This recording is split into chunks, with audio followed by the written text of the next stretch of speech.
Hey everybody, welcome back to another video. It's been a very long time since I did a video, but this was one of the projects that I just finished about 3 weeks ago. And this is the type of thing that it's been driving me crazy for years trying to figure this out. I've always wanted to get rid of the mechanical fan on trucks like this and put an electric fan, but every time I did it, it seemed like midsummer or towing or something out of the ordinary, just driving without driving. Um, it would start overheating, run hot. I'd have issues. I was running into a lot of issues with, the alternators, not putting out enough power, draining the battery, doing all types of stuff, putting a lot of like the real strain on the charging systems and the battery and the electrical systems. So I basically finally figured this crap out. So maybe I can help some people out there with taking their mechanical fan out, gaining some power, gaining some, like with this H3, I gained some power, some gas mileage, and some torque because it has a pretty big fan in here. Come to find out that this has a single core radiator out of the factory. Plastic on top, plastic on the bottom, aluminum in the middle. Not that efficient. So they have this gigantic clutch fan in these things to try to keep it cool. When I was snow plowing with this truck, I was always running hot. And then I tried to get on the highway. I was basically dragging the plow on the ground to keep it from basically going in the red, trying to angle it, tried everything. So lo and behold, I found on Amazon, they make a 4-core aluminum radiator, full aluminum, with the electric fan. Now, what I found out was the one set that I tried in here, and it worked fine, except for when I started to try to plow, dead middle of summer, I tried to tow with it, it didn't work, so I took it out. So basically, I wanted to make sure this worked before making a video. So it's been about 3 weeks. I've plowed with it, I've towed with it. I had the air conditioning running just to see what it would do with that. I fully loaded this thing with salt and the snow plow, and I drove it 65 miles an hour flat blade down the highway. It would go up higher than middle, so between the 3/4 mark and the center, it would get up there, but it wouldn't get close to the red. Once I angled it and kind of drove correctly, 55, 60 miles an hour with it angled a little bit lower, it ran actually a little bit under middle. So this definitely works. So to get into this, basically what I have here is, like I said, it's an Amazon 4-core radiator. So if you're watching this, also trying to figure your project out and you have a different vehicle, what I found out was when you're switching from a mechanical fan to an electric fan, you do not have that mechanical driving force of that fan. So the fan is running constantly with the RPMs of the engine, either higher or lower, whatever they have it on the pulley. It's designed that way, engineered that way with the specific cord radiator. That's the key. The radiator that's designed with that mechanical fan, because of the volume that it will, the CFMs it's pulling through with the giant blades, the tall blades, the giant fan mechanically, it's able to keep itself cool. Now, when you try to go to an electric fan, you're going to have to get a bigger radiator, more cooling capacity, because what's happening is you don't have that mechanical fan running constantly sucking that CFM through the entire time. And when you put something in the way, like a snowplow, a giant Warren winch, like 18,000 pound pull, some type of carrier for, say, like when you're going fishing, you usually put the coolers with the fishing rods and all. That's going to block your cooling. So you have to bump up the radiator with the electric fan setup. So what I'm going to do is I'm going to bring you in. I'm going to show you how I wired it, why I wired it, and basically how it's working. So right now, the way I have this set up, it's a 2-speed system. So I have a resistor. When I turn it on in the summer, the resistor is going to keep the fan running at a nice, slow, steady speed, keeping a nice passive amount of flow through the radiator when you're stopped at a red light, when you're stopped at a stop sign, or just hanging out waiting for a friend. You have a quiet, you can't hear it, it's a quiet, passive flow of air that the fan is running nice and low, slow. And then when you get to that point where you're getting a little bit higher, you're towing, you have something in the front, say dead smack in the middle of summer, and you're running hotter because of the air conditioner, now your second speed will kick on and allow the full CFM flow of that fan to cool the engine down and keep it at normal running temperature. So I'll bring you in and I'll show you how I wired it up.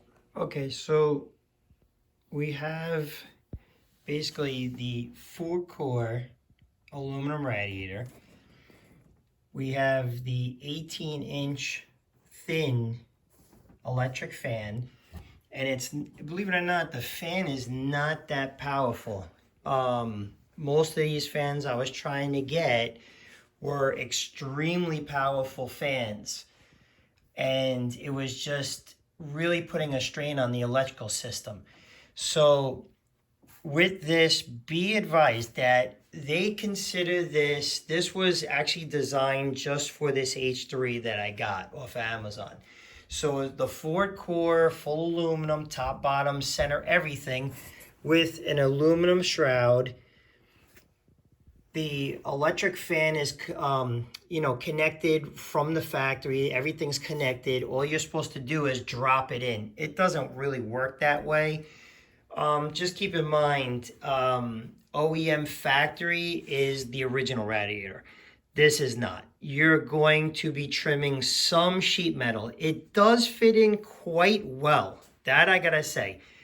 So you have the different mounts that are down here. You can see the one down below. I'll zoom in right there. They fit, they mount very well. But on the sides, right in the corners down there, you're going to have to trim away some sheet metal. Both sides, you're going to have to do it, or else it's not going to drop in correctly, and you may damage eventually from vibration this aluminum radiator. The other thing too is, as you can see here, this is just temporary until I get something a little bit better. But you will notice when you put this in, if you're doing an H3, this has a lip on it. And it goes down this way, and then it juts out a little bit more, and then it comes in and it goes this way. What I basically did was I trimmed along here, trimmed it straighter right here, and then same thing, I trimmed along here. After doing that, you're going to, by cutting that off, now you don't have a corner and you weakened this. So what I did was I rolled this sheet metal back down. That's why it looks like it's rolled right here like stock. I actually rolled it back down to create a corner. Because if you just cut it and it's flat, it's now going to be able to flex. You don't want that. So you want to try to roll this back down to create a nice corner here, and you have your corner here. So 2 corners, you'll make this ridge. It's rigid now. It's not going to move. Right here, same thing. I cut it and then I bent it down to create a nice angle on there, a nice square angle, make a corner. and the same thing here, and then I painted it black just to protect it. This mount here, you're going to have to adjust it a little bit. It's not exactly the same, so you will have to adjust that a little bit. The reason I have the foam in here and here, I jammed some down in here, and also you'll see down over here, I jammed some.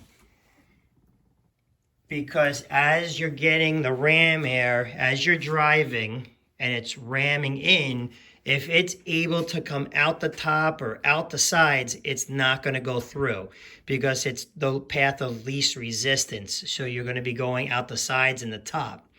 And down on the bottom, you have the plastic trim. Just make sure you trim it so that it fits correctly. This is not, I would say, the easiest thing to do. You're going to be putting it in, taking it out, trimming, putting it in, taking it out, trimming about 5 or 6 times till you get it perfect. Because if you don't get it perfect, what's going to happen is you're either going to put a hole in your aluminum radiator, or you're going to have a big gap and you're going to have air blowing out all over the place, or it's just not going to fit correctly.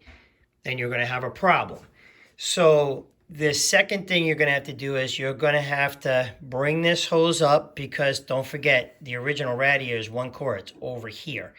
You're going to have to trim this hose. Not by much. Don't do it a lot. It's just a little bit.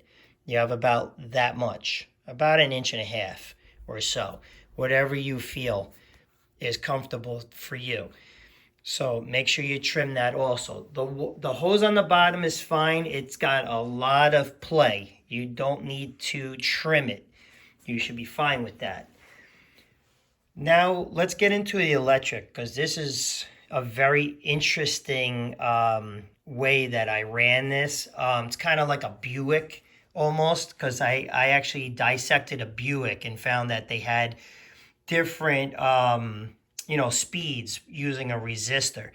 So my main electric is this little guy here. So it's got the internal thermostat. It's adjustable with a little baby screwdriver. I opted for, I know people hate this, but I opted for the probe.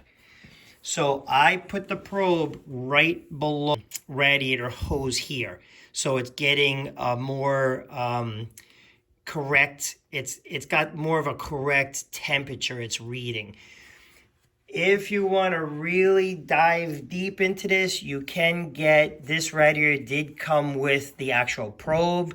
You have to find somewhere within this water neck or drill a hole, tap it. It's a huge undertaking. I didn't feel it was necessary. This works absolutely flawless. It works perfect, but you have to get it as close to the hose as possible. You can't just stick it down in the middle somewhere. You want to get it as close as the incoming hot water as possible so it sees the temperature. And then from there, you're going to adjust when it kicks on. So this is a relay right here. You're bringing in your power, coming into the relay, the working side, and then this blue big wire, that's what's going to the positive of the fan. Coming out of your fan, I have red, I just needed to extend it, but this is your ground. I put it right to the block, and then I added another ground wire to the ground side of the battery here. So I just grounded it down to the block. And then that's it. That's as far as the fan goes. You just have the wire powering it and then the ground wire. That's it. So for this system here, I mean, Flexolite makes a ton of them. You're going to have to see which one suits you, whether it's a probe like this or the one that you screw in. They got all types. I believe they even have one where you cut this pipe and it has one that actually inserts, screws right into like this metal T, and it sits inside here. So that's your choice. Again, this one, I have an adjustable thermostat, so I can adjust it when it kicks on, when it kicks off. This yellow wire is your ignition power. So as soon as I put it basically to ignition, this energizes, it gets the relay ready to go. It will not turn on until the thermostat comes up to temperature and kicks the system on. So that would be this yellow wire. This other wire coming out of the fuse block, that is for your air conditioning. Your air conditioning runs through the green wire. Yes, I have a yellow, but I had to extend it. It is the green wire. The green wire is your air conditioner. So when you turn your air conditioner on, it will bring the electric in, turning this on automatically. It will not stop until your air conditioning turns off. It is bypassing the thermostat. So they do have the white wire here. I believe there's 2 white wires on this one for accessories. So say if you just want to run a toggle switch and run it on demand because you know you're going to be towing, you flick it on and it's going to be running all the time because you want it to run all the time. Then they have another one, I guess same thing. Maybe you're running some type of accessory. When that accessory kicks on, then you're actually turning the system on 100% of the time. Don't forget, you do have to ground this out. That's the black wire here. That's going to go to your body to ground out the relay. So when this energizes, you're grounding out the system, turning your relay on. Okay, so that is my high side. That is my fast speed. So now we're going to go to the resistor, basically the low speed side, speed number 1. That would be this guy here. I am running just a regular relay, non-thermostatic. I am coming from the positive battery, and I'm going to clean all this up. I just wanted to keep it somewhat loose so you can see what's going on. The positive of the battery comes down to the working side of the relay. From the working side of the relay, it comes back out. That's hence the blue wire, just like the other one. And then it ties into the positive of the motor. You can see it there. I spliced. And this is, use all watertight. These are all watertight, shrink-wrapped crimp connectors. So that's it there. It's connected, watertight, coming out of both relays. That's the working side. Now, what I have is I have coming in, and then it goes, so this is going towards the positive of the fan. It comes in, goes in this side of the resistor, comes out of the resistor, comes around, you can see the blue wire here, loops around, and that's what's tying in there. Okay, so again, you're basically coming the working side. This is from the battery. Please don't forget to put a 30 amp fuse in. Battery, 30 amp fuse, into the relay, out of the relay, to one side of the resistor, out of the resistor, and then into the positive lead of the fan. So what I have, because I don't want this to kick on as soon as I put the ignition on, I don't want speed number 1 to kick on in the winter. I want it only to go on when the thermostat kicks it on. I basically brought it from a switch inside the truck. So in the wintertime, I could turn speed number 1 on or off depending on what I want to do. So this here,